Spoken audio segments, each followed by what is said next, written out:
జై భీమ్ జై జై భీమ్ జై మానల్లారా మానల్లారా. ఈరోజు ఉన్నపల్లి జిల్లాకు వచ్చినటువంటి జాతీయ అధ్యక్షుడు జి చెన్నయ్య గారికి శుభాకాంక్షలు తెలుపుతూ ఈరోజు హైదరాబాద్లో జరుగుతున్నటువంటి మాలల రణబేరికి పోస్టర్ను రిలీజ్ చేయడం జరిగింది. దాంతోపాటు మాలకు జరుగుతున్న అన్యాయం, రోషన్ విధానంలో జరుగుతున్న అన్యాయాన్ని మనం ఈ గవర్నమెంట్కు తెలియపరచాల్సిన అవసరం ఎంతైనా ఉంది.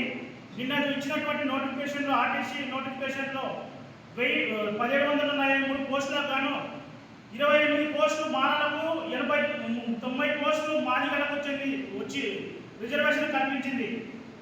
5% రోషన్ విధానంలో కనీసం ఎంత లేదంటే 45 నుంచి 50 పోస్టులు రావాల్సిన వాళ్ళకు 28 పోస్టులు చాలా తక్కువగా ఉన్నాయి. దీన్ని తీవ్రంగా ఖండిస్తున్నాము. దీంతో పాటు మానలకు రోషన్ విధానంలో 16 పాయింట్లు ఉన్న దానికి 22 పాయింట్లు ఇచ్చిన దానివల్ల ఎటువంటి ఉద్యోగ అవకాశాలు రాకుండా, ఎటువంటి ఉపాధి అవకాశాలు లేకుండా ఈ గవర్నమెంట్ అనేది మానలకు తీవ్రంగా అన్యాయం జరిగేటట్టు చేసింది. దీన్ని తీవ్రంగా ఖండిస్తున్నాము. అదేవిధంగా రేపు జరిగిపోయినటువంటి నవంబర్ 2 రణబేరికి మానవులందరూ ఐక్యతగా ఉండి ప్రభుత్వానికి తగిన గుణపాఠం చెప్పాలని నేను సభాముఖంగా అందరినీ కోరుతున్నాను. జై భీమ్ జై